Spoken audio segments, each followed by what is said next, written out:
My sister tried to take advantage of my property, but my revenge was setting boundaries and changing the way my family saw me. You can't be serious, Juno. It's just electricity and water. Why are you being so cheap about this? My sister's voice came through my phone with an accusatory edge that made me wince. Family helps family. You know I would do the same for you. Would you, though? I challenged, pacing across my apartment in Seattle. Because when I needed a place to stay during that conference last year, you said your guest room was being renovated. That was different, she countered. We actually were renovating for 6 months. Look, it's not like you can't afford it. You're single, with no kids, and that tech job pays you ridiculous money. Meanwhile, I'm supporting a family of 5 on a teacher's salary. I took a deep breath. Melanie, it's not about affording it. The cabin costs me over $2,000 a month in mortgage, insurance, taxes, and regular maintenance. You're asking to use it for 3 weeks without contributing anything. It's sitting empty anyway, she exclaimed. What difference does it make if we're there or not? The bills still exist. You're seriously going to nickel and dime your own sister? My name is Juno Reynolds, 29 years old, and the proud owner of a cabin on Lake Chelan in Washington state. I purchased it last year after saving for nearly a decade, a personal achievement I'm immensely proud of. What I want is simple, to enjoy my vacation property on my terms and to have my boundaries respected by my family. Standing in my way is my older sister, Melanie, who seems to believe that my possessions are community property, particularly when it benefits her. I'm not nickel and diming you, I said firmly. I'm asking you to contribute to the utilities you'll be using. That's completely reasonable. Mom and Dad think you're being ridiculous too, Melanie replied, playing her trump card. That gave me pause. You've already talked to them about this? Of course I have. They agree that this isn't how family treats family. I felt a familiar knot forming in my stomach. Melanie had always been expert at rallying our parents to her side in any dispute. As the oldest, with 3 kids and a perpetually tight budget, she had perfected the art of positioning herself as the struggling underdog, worthy of everyone's support and accommodation. We'll talk more later, I said, not wanting to escalate things further without collecting my thoughts. I need to get back to work. Fine, she huffed, but this conversation isn't over. After hanging up, I checked my email and felt my heart sink. There was a message from my property management company about the cabin with the subject line Urgent Water Damage Report. Apparently, there had been a small leak in the utility room during the last heavy rain. Nothing catastrophic, but it would need immediate repair. The estimate attached was for $3,500, money I hadn't budgeted for this month. As I stared at the figure, I couldn't help but think about Melanie's demand that I foot the bill for her 3-week family vacation while also covering unexpected expenses like this. Something had to give, and for once, it wasn't going to be me. Growing up as the youngest of 4 siblings in a middle-class household in Washington state taught me the importance of both self-reliance and resourcefulness. Our parents, while loving, had stretched finances with multiple children, so I learned early to save for what I wanted and work for what I needed. By 16, I had 3 jobs, bagging groceries after school, tutoring on weekends, and mowing lawns in the summer. Every dollar went into my someday fund. Melanie took a different path. 5 years my senior, she married young to her high school boyfriend, Louis, had 3 kids in quick succession, and settled into the role of struggling but virtuous mother. She was a dedicated elementary school teacher, and I genuinely admired her commitment to education and her children. But there had always been an assumption that her choices were somehow more noble than mine and therefore more deserving of family support. Juno's doing great, our mother would say, but Melanie is raising the next generation. That's the real work. So it became a pattern. Melanie needed help with childcare, so I would drive 2 hours on weekends to babysit. Melanie's car broke down, so our parents lent her money they could ill afford. Melanie wanted family photos, so I, with my expensive camera hobby, was expected to provide professional quality portraits for free. I never minded helping, not really. Family matters to me, but the reciprocity that should exist between siblings never materialized. When I needed anything, there was always a reason why Melanie couldn't help. The kids were sick, Louis was working overtime. They were just so stretched thin right now.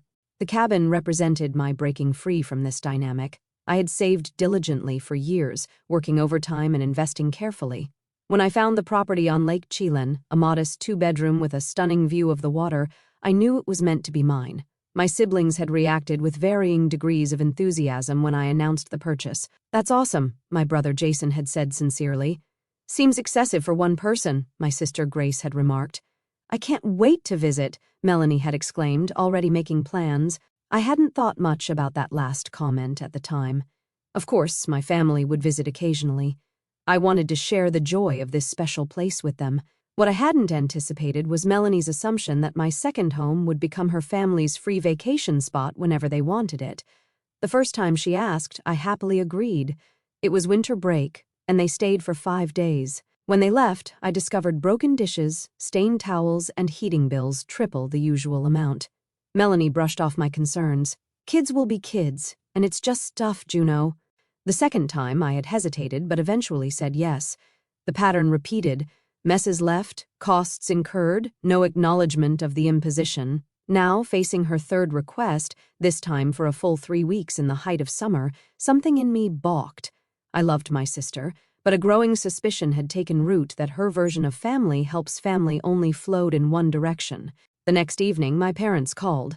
I knew exactly what it was about before I even answered.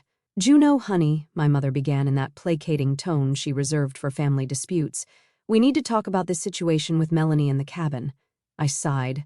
"Mom, I'm just asking her to contribute to the utilities while they're there. It's not unreasonable." "She says you're asking for rent," my father chimed in, his voice tinged with disapproval. "I'm not," I clarified. "I'm asking her to cover the utilities they'll use during their 3-week stay. The electric bill alone will be substantial with 5 people running the air conditioning in July. But you'd be paying those bills whether they were there or not," my mother countered, echoing Melanie's argument. "That's not true," I explained patiently. "The baseline costs are low when no one's there. It's the usage that drives up the bills." There was a pause. Then my father spoke again. "Juno, we raised you to be generous with family. Melanie doesn't have the financial flexibility you do. Her kids have been looking forward to this vacation for months." The implication was clear. I was being selfish, prioritizing money over my nieces' and nephews' happiness. "I understand that," I said, trying to keep frustration from creeping into my voice, but I just got hit with a $3,500 repair bill for water damage at the cabin. "I have financial limitations, too." "Well," my mother said, her tone shifting to something almost conspiratorial, "Melanie did mention she thought you might try to use money problems as an excuse. She showed us your Instagram post about your new paddle boards." I felt a flash of heat rise to my face. Yes, I had purchased 2 paddle boards last month, on sale, with money I had specifically saved for cabin recreation equipment. That Melanie had used this against me, presenting it to our parents as evidence of frivolous spending while I cried poor, felt like a betrayal. "I'm not using money as an excuse," I said firmly. "I'm setting a reasonable boundary. Family shouldn't have boundaries like that," my father replied. "When you were in college, did we charge you rent during summer breaks? No, but—" "And when you needed help with the down payment for your first apartment, who lent you the security deposit?" my mother added. "You did, and I paid it back with interest," I reminded her. "That's not the point," she dismissed. "The point is, family helps family." As the conversation continued, a sinking feeling grew in my stomach. This wasn't just about the cabin anymore. It was about a fundamental disagreement on what family obligation meant. In their view, my success obligated me to subsidize Melanie's choices without question or limit. The final blow came as we were hanging up. "By the way," my mother added casually, "Melanie already told the kids they're going to the cabin. They're so excited about swimming in the lake. It would be cruel to disappoint them now." I sat in stunned silence after the call ended. My sister had backed me into a corner, using my nieces and nephew as emotional leverage. She'd already promised them the vacation, knowing I'd be positioned as the villain if I refused. Worse, I just received a text from my brother Jason, heads up. "Melanie's been in the family group chat, the one you're not in, asking if anyone wants to join them at your cabin for the 4th of July weekend. She's inviting extended family too, a group chat I wasn't included in, extended family I hadn't approved." This had gone beyond taking advantage. This was Melanie actively undermining my ownership, treating my property as a communal resource she controlled. For the first time, I allowed myself to acknowledge what I'd long suspected. This pattern wouldn't change unless I forced it to. The question was how to stand my ground without fracturing the family entirely. The next morning, I called Melanie directly, determined to address the situation head-on. She answered on the fourth ring, her voice cautious. Hey, Juno, if this is about the cabin, Mom and Dad already talked to me about your financial concerns. I took a breath, centering myself. Actually, I'm calling because Jason told me you've been inviting extended family to my cabin without asking me. A pause. It's just Aunt Patty and Uncle Dave. They haven't had a proper vacation in years, and I thought, that's not your decision to make, I interrupted. The cabin is my property, Melanie. You need to ask me before inviting anyone else. Why are you being so possessive? She shot back. It's just family. It's not about being possessive. It's about respect. And speaking of respect, Jason also mentioned a family group chat that I'm not part of. Another pause, longer this time. Oh, that? It's nothing personal, just a chat for coordinating kids' stuff. You don't have children, so we didn't think you'd be interested. The explanation felt hollow, especially given what Jason had revealed about the chat's content, but I decided to focus on the immediate issue. Look, I've given this a lot of thought. I'm happy for your family to use the cabin, but there need to be some ground rules. First, you'll need to cover the utilities during your stay. Second, no inviting additional guests without my permission. And third, I'll need you to put down a security deposit to cover any potential damages. Melanie's laugh was sharp and disbelieving. A security deposit? Are you kidding me? We're not some random renters off the street. We're family. Family who left broken dishes and stained towels the last 2 times, I pointed out. Accidents happen. You're seriously going to nickel and dime your own nieces and nephew? I'm asking for basic respect for my property, I countered. This is non-negotiable, Melanie. Either agree to these terms or find somewhere else to stay for your vacation. There was a moment of stunned silence, then Melanie's voice turned cold. You know what? Fine. I'll work out the details with you, but I want you to know that this is incredibly hurtful. I would never treat you this way. I bit back the retort that she had never been in a position to offer me anything comparable. I'll email you the details, I said instead, keeping my tone neutral. After hanging up, I felt a strange mixture of guilt and liberation. Standing up to Melanie wasn't comfortable, but it was necessary. I spent the afternoon drafting a straightforward agreement outlining my expectations, a utility fee based on average increased costs during occupancy, a reasonable deposit to be returned after inspection, and clear guidelines about additional guests and property care. The email was factual and businesslike, with no emotional language. I hesitated before hitting send, wondering if I was overreacting. Then I remembered the water damage bill, the stained towels, the broken dishes, and the years of one-sided family helps family expectations. I pressed send. Melanie's response came within minutes. Is this a joke? You're sending me a rental agreement for a family visit? I can't believe you're being this petty. Wait until Mom and Dad see this. I had anticipated this reaction, but still felt my stomach clench. The next salvo came just an hour later, a group text from my mother to all 4 siblings. Family dinner this Sunday at our house, 5 p.m. Everyone must attend. We need to discuss some concerning developments. My brother Jason texted me privately right after. Melanie showed them the agreement. They're furious. Dad called it a disgraceful way to treat family. Just giving you a heads up. My sister Grace chimed in with her own private message. Standing your ground, huh? About time. I'll back you up on Sunday, but brace yourself. It's going to be ugly. I felt a flicker of hope at Grace's support. Maybe I wasn't alone in feeling the imbalance in our family dynamics. Still, the prospect of Sunday's confrontation filled me with dread. I'd challenged the established order, Melanie asks. Everyone accommodates, and the backlash would be significant. That night, as I reviewed my property insurance policy to ensure the water damage repair would be covered, I received one more text from Louis. Melanie's husband. Melanie's really upset about this cabin thing. She's been crying all evening. I know you two have your issues, but the kids are devastated about possibly missing their lake vacation. Can't you work something out for the kids' sake? Emotional manipulation from yet another angle? I turned off my phone without responding, more certain than ever that I needed to hold firm.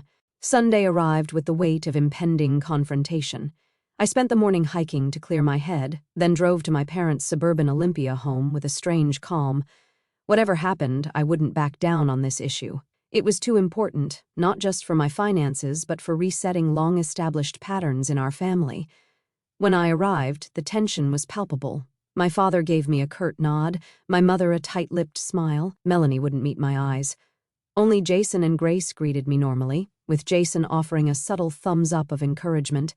Dinner was a painfully quiet affair, with conversation limited to safe topics like the weather and my nephew's baseball team. It wasn't until dessert that my father cleared his throat and addressed the elephant in the room. "We need to talk about this cabin situation," he announced. "Melanie showed us the contract you sent her." He practically spat the word contract as if it were obscene. "It's a standard agreement," I replied calmly. "Nothing unreasonable. It's cold and formal," my mother interjected. "This is your sister, not some stranger from the internet." "That's exactly why I need clear boundaries," I explained, "because our history makes this complicated." "Boundaries?" Melanie finally spoke, her voice trembling with either genuine or performative emotion. I couldn't tell which. "Since when does family need formal boundaries? We've always helped each other." I took a deep breath. "Have we? Have we really helped each other equally?" An uncomfortable silence fell over the table. "What's that supposed to mean?" my father asked. "It means," I said carefully, "that family helps family has mostly meant everyone accommodating Melanie with little reciprocity." "That's not fair," Melanie protested. "I have 3 children and a teacher's salary. You're single with a tech job, and—" "I've worked extremely hard for everything I have," I countered, "including that cabin, which represents years of saving and sacrifice." My mother shook her head. "No one's denying your hard work, Juno, but surely you can see that Melanie's needs are greater than mine," I finished. "That's always the assumption, isn't it? That because I don't have children, my needs, my boundaries, my property are somehow less important." Before anyone could respond, Grace unexpectedly spoke up. "Juno's right." All eyes turned to her in surprise. "I've never said anything because I didn't want to cause problems," she continued, "but, Melanie, you do take advantage. You borrowed my car for just a weekend last year and kept it for 2 weeks. You've asked me to watch your kids at the last minute dozens of times, but when I needed help moving, you were too busy." Melanie looked genuinely shocked. That's not true." "It is," Jason added quietly. "You've done the same to me. Remember when you borrowed my camping equipment for your family trip and returned it damaged? You never offered to pay for repairs." I hadn't expected this show of solidarity from my siblings. The family dynamics I'd thought were invisible to everyone but me were apparently obvious to Jason and Grace as well. My parents exchanged uncomfortable glances. Then, in a moment that truly stunned me, my father turned to Melanie and asked, "Is this true?" "Of course not. They're ganging up on me because—" Melanie trailed off, unable to complete the accusation. My mother, looking troubled, reached for her phone. After a moment of scrolling, she looked up with an expression I'd never seen before, a mixture of disappointment and realization. "Melanie," she said, "I just checked our joint calendar. In the past year, we've watched your children 27 times. We've lent you money on 8 occasions. We've helped you move, repair your car, and even paid your electric bill when it was past due." She paused. "How many times have you helped your siblings or us in that same period?" The question hung in the air, unanswered. I have children," Melanie repeated weakly. "It's different." "Is it?" my father asked, his voice softer now. "We raised all 4 of you to support each other, but support should go both ways, shouldn't it?" I sat back, processing this unexpected shift. For the first time, my parents were seeing the imbalance that had defined our family relationships for years, and judging by Melanie's expression, a mixture of defensiveness and dawning awareness, she was seeing it too. The conversation had taken a turn I never could have predicted. This wasn't just about my cabin anymore. It was about a fundamental re-examination of how our family functioned and who bore the burdens of family helps family. The week following the family dinner passed in tense silence. No one called me, not even Jason or Grace. I wondered if their moment of solidarity had dissolved under pressure from our parents, or Melanie, who had stormed out of the dinner in tears after being confronted with the reality of her one-sided expectations. I went about my routine, working, visiting the cabin to supervise the water damage repairs, and trying not to obsess over the family conflict. I stood by my decision to require the agreement, but I couldn't help questioning whether I should have approached the situation differently. Had I been too harsh, too businesslike? By Friday, I still hadn't heard from Melanie regarding the cabin. July was approaching rapidly, and I needed to know whether to block off those 3 weeks on my calendar or make my own plans for the property. I decided to text her directly, "Melanie, I need to know if you still want to use the cabin in July. If so, we need to finalize the agreement. If not, that's fine. Just let me know so I can make other arrangements."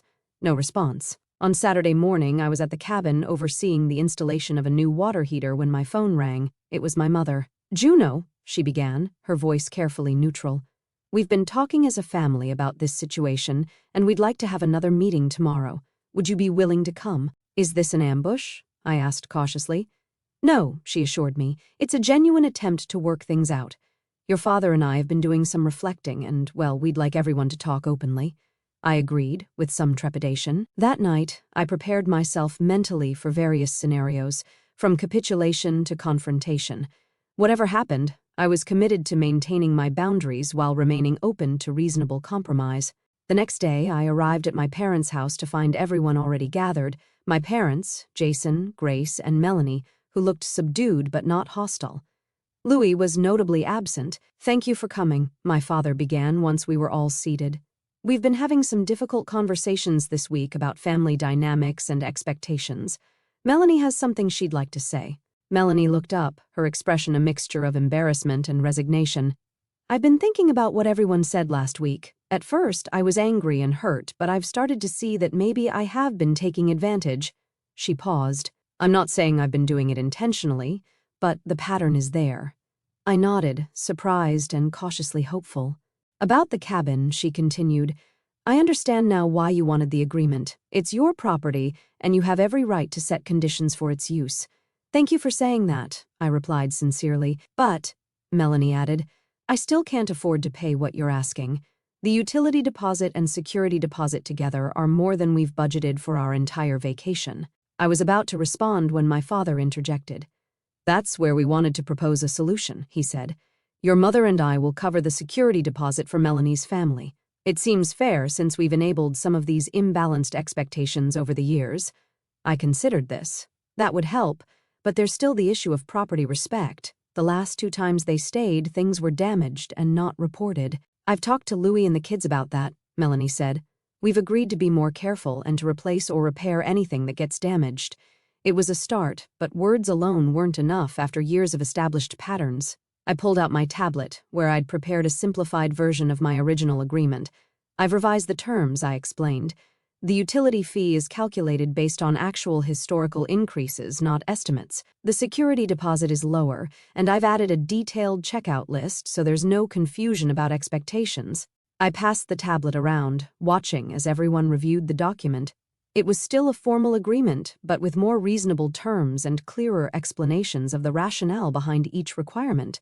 "This seems fair," Grace commented. "Actually, I'd like a copy of this for when I let people use my beach condo." Jason nodded. "Same for my boat. It's good to have clear expectations." My mother looked thoughtful. "I think we've all learned something important here about boundaries and respect within a family." Melanie took the tablet last, reading carefully. After a long moment, she looked up. "I understand why you needed this now, and I apologize for how I've treated your property before. It wasn't a complete resolution. True change would take time and consistency, but it was a significant step forward." As we continued talking, a new complication emerged. Melanie hadn't told Louis or the children about the uncertainty of their vacation plans. They were still fully expecting to use the cabin, with Louis having already requested the time off work. "I was hoping it would all just work out," Melanie admitted. This revelation threatened to undermine our progress. I had to decide, stand absolutely firm on the principle, potentially punishing the children for their mother's poor planning, or find a workable compromise that maintained my boundaries while allowing for a transition to the new expectations. 7 days after presenting Melanie with the formal rental agreement, I received a text message from her that simply read, "Can we talk about the cabin in person?" I suggested meeting at a coffee shop near my apartment, neutral territory where we could speak privately. When Melanie arrived, I was struck by her demeanor, subdued and almost nervous, without her usual confidence. "Thank you for meeting me," she began, fidgeting with her coffee cup. "I want to talk about your terms for using the cabin." I nodded, waiting for her to continue.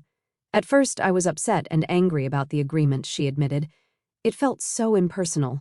But after our family meeting and seeing how everyone, even Mom and Dad, agreed with you, I've been doing a lot of thinking." She pulled a folder from her bag and placed it on the table between us. "I've signed your agreement, all of it. The utility fees, the security deposit, the rules about additional guests. And I've also added something. Curious, I opened the folder. Inside was my agreement with her signature, along with a handwritten letter. "It's an apology," she explained as I began reading, "for taking advantage of your generosity, for not respecting your property, and for using the kids as emotional leverage. I've also included a check to cover the damages from our previous stays that I never properly addressed." I glanced at the check, $350, a fair estimate of the costs I'd absorbed from their earlier visits. "This is unexpected," I said honestly.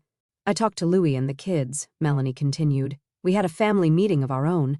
I explained that Aunt Juno's cabin isn't a free hotel and that we need to treat it, and you, with more respect. The kids actually suggested doing chores around the property during our stay to help earn their keep." She looked at me directly, her expression sincere. "I've never had to face the pattern of my behavior before. Everyone always accommodated me because of the kids, because we're always struggling financially. But that doesn't make it right to take advantage of my family, especially you." The shift was remarkable. Not just the acknowledgement of past behavior, but the concrete actions to change it.